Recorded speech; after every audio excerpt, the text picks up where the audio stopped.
好，回到现场哈，在这一次的交锋，我们再次给您一个最新的资讯，也就是刚刚我们所讨论的，就说呢，赖清德今天讲了这么一句话，说把中华民国当作是两岸的护国神山，到底是要促进和平，还是要给台湾带来灾难？在刚刚的会后记者会上，赖清德强调这是他的口误，他的原话呢，其实应该是讲中华民国宪法，不是在讲中华民国啊。他觉得柯文哲抓到他小辫子这样子打，他觉得并不是太合理、不厚道、不应该。好，不过呢，另一件事情还有什么？还有就是今天讨论最多的是赖皮寮，也就是房屋的问题啦。好，可是问题是扯到了这3个字赖皮寮，赖清德其实不太开心。我们来听听这个原话。一个问题，我在内心很久了。其实黄国昌公布他们家的赖皮寮空照图，其实新北市政府早就有了，你为什么不拿出来？你是要养案还是你们就是互相卡？我真想不通哎。第一个，我不接受柯主席称我们家的房子是用那样的方式，我觉得非常不礼貌。一般的民众就算了，你是党主席、总统候选人，你不应该带头做这种恶意的示范。好，一进给我不欢喜了哈，因为后面呢，当这个柯文哲这边提到了他自己新竹的问题的时候呢，他有一点哽咽，然后呢，赖清德马上说：“我相信你刚刚那个绝对是真情流露，我绝对不会说你是为了那一块地在哭在不开心。”好，不过呢，另一个议题在今天也是重点之一，我们刚刚所提到的，在最近所发生的重大社会案件，很多人开始讨论了废死的争议，今天也有相关交锋。台湾有80%的民意支持废止死刑，支持维持死刑，反对废死。我13位候选人为明确表达，我反对废止死刑，因为我是一个社会治安的守护者，我坚持司法正义，保护受害者。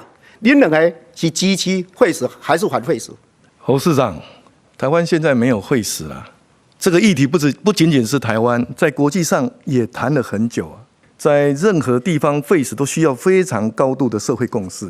2009年，台湾施行《人权2公约》，也是从马英九前总统时代开始。虽无强制要求废死，但要求在死刑的执行上要严谨的程序，从人权角度求废死。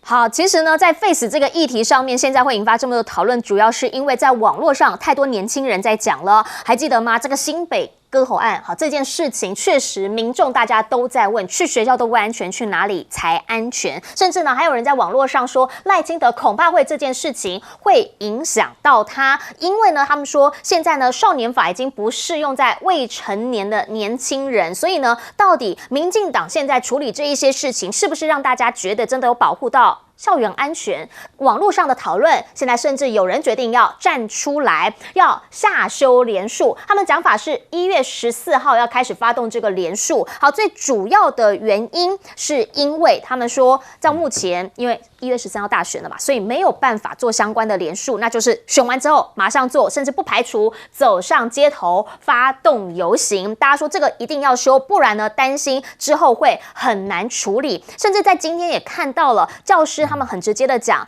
因为相关的法规的关系，所以除非已经发生事情，不然警察也没有办法来帮忙你。老师第一线的教师，说实话很难处理。大家开始在讨论为什么会变这样。讨论当中讨论到了一个人，是范云委员。好，范云委员曾经呢有发了一个记者会，好，这里面呢就特别强调说，是不是可以搜孩子的书包违法搜查？范云昨天呢再次的发一个声明，他表示当时会开这个记者会，最主要原因是因为学校呢是无差别式的，大家通通收，所以他才会出来有这样的一个诉求，是不是可以针对特定学生涉嫌犯罪或者是携带违禁品来搜，但是不可以无差别的全部大搜查。大家开始在问这个逻辑，我真的不懂，甚至呢也开始出现了非常多的梗图。所以回过头来，我们想要请教亮哥，在这一次的辩论会上头，非常多的话题。从一开始我们讲到了两岸之外，其实很多人更关心的是民生议题，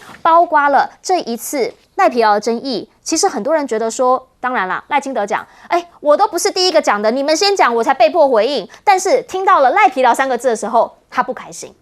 请教亮哥怎么看？那个废死罗志强是专家啦，待会由他来说哈。是那个范云那个是避重就轻，因为他的提案的原文啊，后来那个管理办法就是这样写的，是就是你要做任何的搜查，学生会代表、家长会跟教育，反正3个代表里面要有2个在场。那这个在现实上根本做不到嘛，所以形同无法搜查。是这个的2个人在场的要件就是他加进去的，所以这个不要赖啦，就是你干的啦啊，就是你跟那个人本教育基金会。就是没有考虑到校园安全、校园秩序上要维持有一定的难度嘛，你没有考虑到人家的困难，那你一面倒的站在学生的人权那个角度嘛，事实上凡事一定要取一个均衡点，你没有嘛，就导致教育部因为这潘文忠跟你们就一路的嘛，所以才会搞成完全失衡的状态嘛。那事实上还要回到民进党一路。比如说你不要教官嘛，然后老师体罚也不要嘛，那后来连老师要处分学生，如果有学生实在太过分，事实上现在到了国中啊，很多学生都长得很高大了啊，像我们叶怡那么小只，去国中当老师就很容易被学生欺负啊，对不对？那个学生如果护恶不峻，完全都不听你怎么办？你最多的权利是叫他罚站5分钟，你知道吗？是。然后你罚站他的时候，他用3字经继续骂你，那你怎么办？你还可以让他继续罚站5分钟，这样，那这有什么用啊？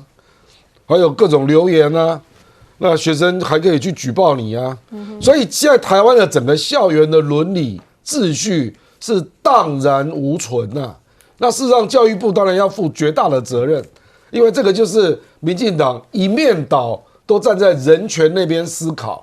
没有考虑到校园的一定的秩序对于其他学生学习的必要的一个安定的环境是多么重要了。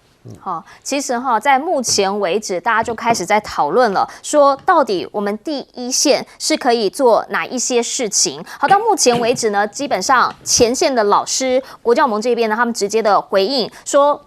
事件发生之后，比如说有很多啦，就是8+9哈，那就是在这个校外对穿制服的学生叫嚣啊，或者是让孩子们感到害怕。但是他们说他们也没办法叫警察，他们真的没有能力处理，甚至他们这个形容是学校就像是待宰羔羊一样。这其实是对于第一线的老师，他们也希望能够帮助孩子，但是他们有的时候他们也不知道该怎么从何做起。请教彬哥，我觉得这种东西，范云当初你知道他做的多离谱，他不只是不让收书包而已，他甚至说连学生不尊重老师都不能够记警告啊，什么都不行。他当时是完全就是为了讨好学生，就完全站在就是学生最大，然后什么都不能动。然后结果，因为我很多同学都在当老师，他们现在就面临一个状况，什么状况你知道？就是他们根本不要管学生，因为没办法管。你管了你自己会倒霉，你一管马上你报告就写不完。就会出现这个状况啊。那对老师来讲，特别因为我的同学都差不多50几岁了嘛，所以对他们来说，我管那么多干嘛？我就是当作没看到。所以他们以后啊，上课的时候就只跟好学生沟通。那些就是不愿意听训的、不愿意遵守秩序的学生，他们就当作看不见就好了。不然的话，刚亮哥已经讲，现在学生个子多高大，你以为他们打得赢啊？而且说真的，就算你打得赢，你打的事情更大条，不是吗？所以对他们来说，最好的方式就是当作没看到。那坏学生就坏吧，反正因为他们不能够做任何处置嘛。你处置了之后就会倒霉嘛。那老实讲，大家有没有想过一件事情？那一天是那位同学，因为他是风纪股长，他出面了。如果这个风纪股长没出面的话，那是不是老师就要出面制止？老师出面制止的话，你觉得被捅的是谁？当然就是老师啊。所以怀疑吗？就是这样子啊。所以我个人认为，学校当老师连自己安全都没有办法保障的时候，他怎么可能去保障学生的安全？这不是很荒谬的一件事情？所以你们当初把教官要求教官离开学校 ，OK？ 那你们的替代机制到底是什么？有人提过这件事吗？没有。其实今天很可惜的就是，我觉得大家在这一次的总统辩论会上面也没有提到这件事情。我一直期待说，因为这是当前最重大的一个社会治安问题。是。那3位候选人好像都没有就此琢磨，没有提出一个良策出来。政见发表有啦，但是没有说讲到很仔细，比如说针对校园的内部的这个东西，到底要怎么办？有没有具体的作为？对，因为大家都只是像柯文哲有讲说预防重于治疗啊，那后来也有说什么要有赖清德也有说啊，社会安全网2.0啊。对，但是问题是真正的做法是什么？没人讲。我觉得这非常非常可惜，因为这是迫在眉睫的问题。大家不要忘记，台湾是少子化社会，每一个孩子都是家长心头的宝。那这个问题如果无法解决的话，我个人认为，那我们讨论这么多的东西到底有什么意义？你人民生活实际面临的东西没法解决，然后大家天马行空去讲两岸、去讲宪法、去讲这些东西，人民会无感。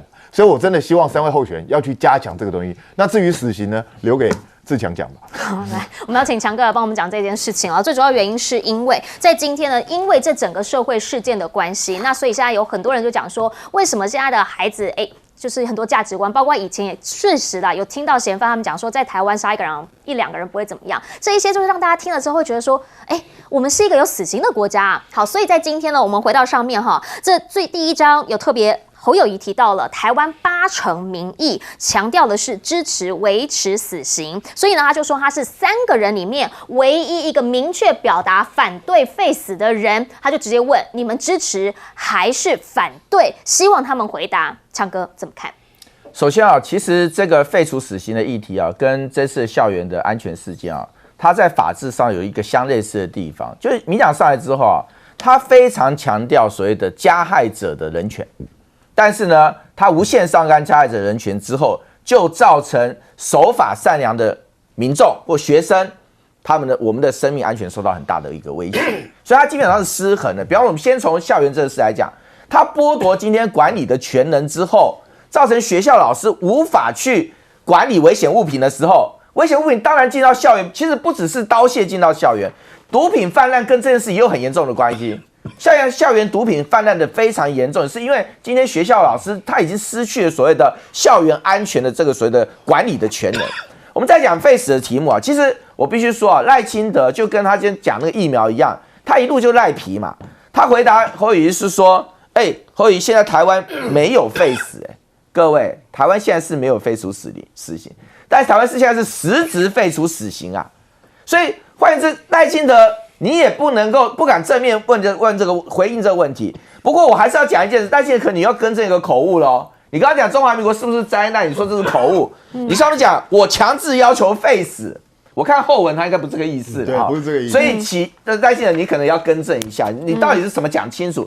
但不管怎么样，显然赖清德是没有讲清楚。但是我跟各位讲，民进党在我的选区做了一件事情就是要支持废除死刑啦。他推荐的这个苗博雅就是人称废死大将军，一路走来始终如一，是坚持废死。他讲过很多废死的经典言论比方说他说郑捷都判了4个死刑，请问改变了什么？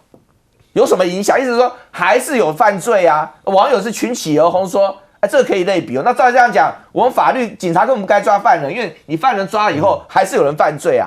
所以那这个今天侯友宜讲到说。有80%的民意是所谓的反对废死，我刚好杨直斗也在大安区有做一个民意调查，是有73%的民众是反对废除死刑的，其中有一个交叉分析最有趣，连民进党的支持者问到罗志强对于所谓的要求依法执行死刑跟苗博雅反对废除死刑的这个态度，连民进党支持者里面都有39%是认同我的，只有33%是认同他，所以换言之。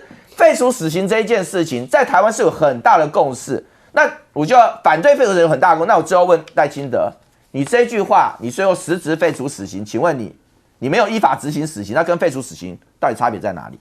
好，我们先记一下广告，回来我们继续讨论。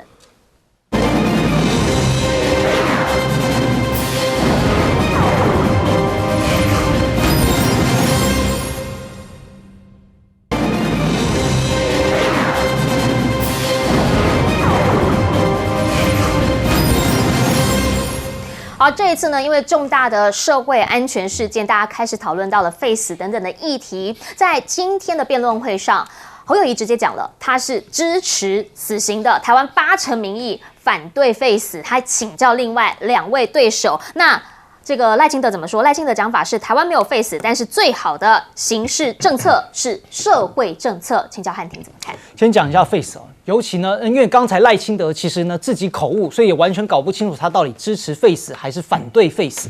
但是呢，你的副手萧美琴在2012年担任立法委员的时候，清楚说过台湾要朝废死的方向来做努力。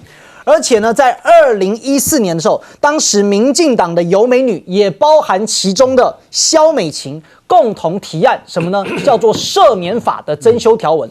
这赦免法是要求什么呢？就是说死刑犯有权要求向总统请求特赦，然后在这个过程当中呢，就耗费繁杂的时间，然后死刑犯他就可以暂时的躲过了这个执行。所以第一个，你身为死刑犯，你本人，然后呢还希望总统给你特赦，这本来就是很奇怪的事情。毕竟过去以来的这个司法的3级3审，甚至呢是各种的这个证据啦，或者你要用其情悯恕啦，或10大量刑原则，该审的也都审过了。你说几十年前我们的各种鉴定技术、侦查技术不发达，还有可能误判。但是都现在这个年代，尤其对于一些罪证确凿的，就比如说华山分尸案的凶手，比如说郑捷，请问一下他到底有什么好研究？就是他犯的案子啊。但是当时民进党干嘛？就是主张通过这种赦免法，然后意图来帮死刑犯来请求赦免，请求暂缓他的死刑执行时间。所以这就是民进党所有的大部分的立委，就包含现在的副总统提名人萧美琴，他就是主张废除死刑，就是主张要暂缓执行死刑的人。然后侯友宜是坚定执行死刑。好，那当然柯文哲目前来说也算是比较支持执行死刑的态度。那再来一个，我们又看到前面范云所说的这一切哎呀，他们这一群人呢，就什么？因为他自己是高学历，就活在象牙塔里面。范云自己北一女，然后台大毕业，他觉得我懂得自律怎么可以来搜查我的书包？但他完全不了解第一线的学校的状况，有很多学生是无法自律，需要他律的。很多现在的国中或者是比较复杂的高中跟高职的学生，都已经成为帮派渗透的对象啦。他们现在情况下就拿着一些铝棒啦，或者就拿着这些刀然后进入校园。那最后这些事情谁来管呢？所以校园的治安管理不能够任由民进党这样搞。好，不过呢，我们还是必须要帮这个柯文哲来讲一下他的原话说什么。当侯友宜问他是否支持废死的时候，他说不执行死刑就终身监禁。但另一个部分啦，当然刚汉庭讲完，我也要想要再补一下因为我觉得不是占学历，但是呢，就是在第一线的教师们，他们确实今天也站出来了，告诉大家，如果没有发生事情，他没有办法请警察来协助。而现在他们觉得学校像是待宰羔羊一般，他们只希望政府能够帮忙第一线的教师解决问题。这个问题不是只有在特定学校，而是一个每一间学校，大家都希望政府能够帮他们这些无助的老师。我们先进广告。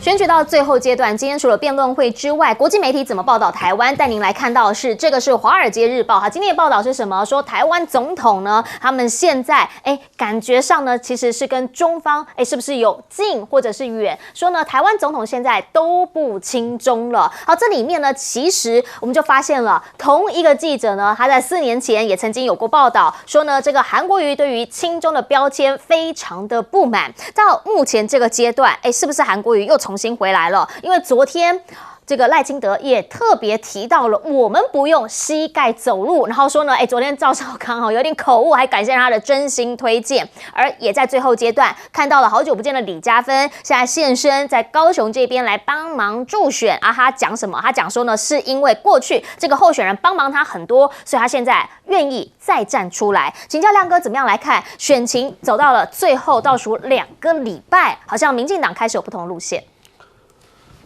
那个外媒外媒事实上，你若要做台湾或者中国的大陆的报道你不反中，你还真的卡不到那个位置。目前就是这样，而且通常很多都是华人他也许来自台湾，来自香港哪里，反正一面倒都是反中的啦。连那个路透社台北那个记者，我去查他之前写的文章，没有一篇不是反中的你如果不是反中，根本登不出来啦。